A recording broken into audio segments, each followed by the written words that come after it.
샬롬, 평안하셨습니까? 지난 시간에 이어서 오늘은 성경의 초점을 정확하게 하기 위한 두 번째 작업으로 성경의 주제에 대해서 살펴보겠습니다. 성경의 주제를 알면 성경 초점이 분명해집니다. 성경은 사람의 책이면서 동시에 하나님의 책이죠. 성경은 다른 일반적인 책처럼 사람들에 의해서 기록된 책입니다. 따라서 성경은 서론, 본론, 결론이 있습니다.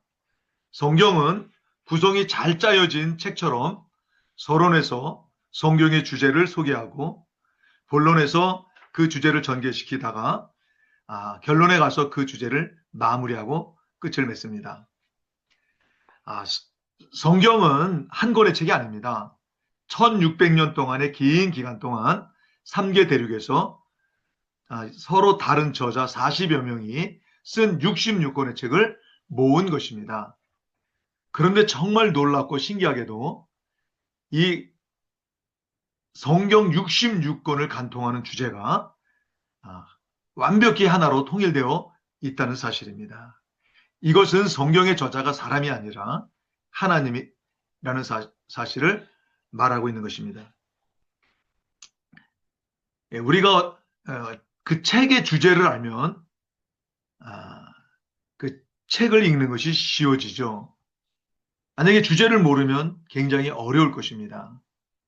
이것은 레고 조각 비유를 통해서 잘 알 수 있습니다.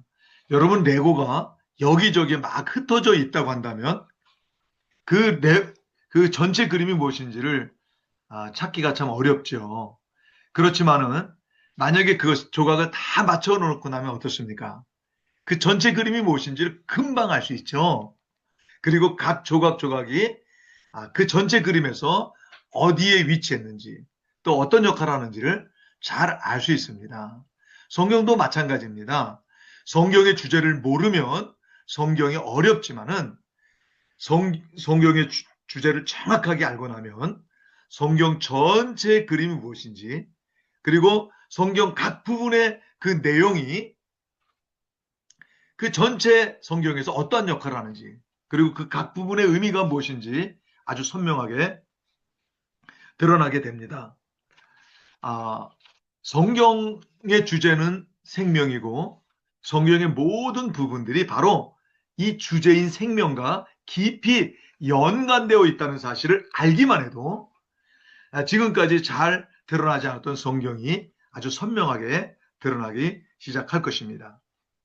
성경 전체를 서론, 본론, 결론으로 나누면 서론 부분은 창세기 1장부터 3장까지 내용입니다. 생명이 주제라는 걸 소개하고 있고 우리 인간이 생명을 소유한 존재로 태어났다는 사실을 말하고 있죠. 그리고 본론은 창세기 4장부터 유다서까지인데 굉장히 긴 부분이죠. 여기서는 그 상실한 생명을 하나님께서 회복하시는 구원의 역사를 보여주고 있습니다. 그리고 마지막 결론은 요한계시록인데요. 하나님의 구원 역사가 완성됨으로 이제 영원한 생명의 나라가 이제 펼쳐지게 된다는 사실을 우리에게 보여주고 있죠. 이제 서론 부분에서 어떻게 생명과 관련해서 이야기를 하고 있는지 살펴보겠습니다. 첫 번째 서론 부분에서 인간은 하나님과 같이 생명을 가진 위대한 존재로 지음받았다는 사실을 말하고 있습니다. 하나님께서 인간을 하나님의 모양대로 창조하셨다고 했는데요.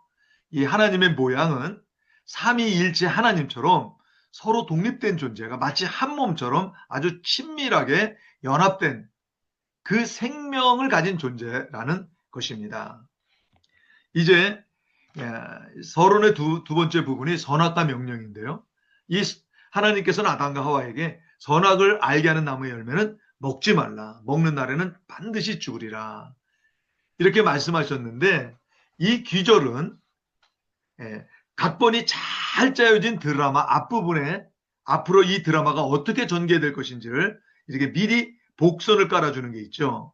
그것처럼 이 창세기 2장 17절 선악과 명령은 앞으로 성경 이야기가 바로 생명이라는 주제로 전개될 것이라는 사실을 선언하는 것입니다. 이제 3장에 가서 아담이 하나님께 불순종하여 선악과를 먹음으로 하나님을 닮은 그 위대한 존재인 생명을 상실하고 사망에 빠지게 되자 하나님께서는 아담에게 나타나서 여인의 후손을 통해서 잃어버렸던 그 생명을 회복시켜 주시겠다고 약속을 하심으로 이 서론이 막을 내립니다. 이제 창세기 4장부터 유다서까지 진행되는 이 본론 이야기는 바로 하나님이 여인의 후손을 통해서 생명을 회복시켜 주겠다고 하는 이 약속을 하나님께서 구체적으로 실현시켜 나가는 그 역사를 다루고 있습니다. 먼저 구약에 나타난 하나님의 구원 역사를 간단히 살펴보면 모세 오경은 하나님의 이 구원 역사의 전 과정을 보여주고 있는데요. 창세기는 구원, 이 생명을 회복시켜 주시겠다는 하나님의 약속을 말하고 있는 것이고요. 출애굽기, 레위기, 민수기, 신명기는 그 약속을 실현시키는 구원 역사의 각 단계를 차례대로 이야기하고 있는 것입니다. 그리고 역사서는 인간의 거듭된 실패를 보여주고 있는데 이것은 죄와 사망의 법 아래 있는 인간은 스스로 결코 잃어버린 생명을 회복할 수 없는 존재라는 사실을 보여주고 있습니다. 그리고 시가서는 여인의 후손에 대한 약속을 믿는 생명을 가진 성도들이 사망의 땅에서 부르는 생명의 노래입니다. 그리고 선지서는 선지자들이 이스라엘 백성들에게 여호와의 큰 날을 선포했는데요. 이 여호와의 큰 날은 다른 날이 아니라 그날이 오면 여인의 후손으로 오신 메시아가 마귀와 죄의 세력을 심판하고 하나님의 백성을 사망에서 생명으로 구원하시는 날이라는 것입니다. 그래서 구약 백성들은 여호와의 큰 날을 성취하실 메시아가 오기만을 대망하면서 이제 구약 역사는 마무리를 하게 되죠. 이제 신약에 나타난 하나님의 구원 역사를 살펴보겠습니다.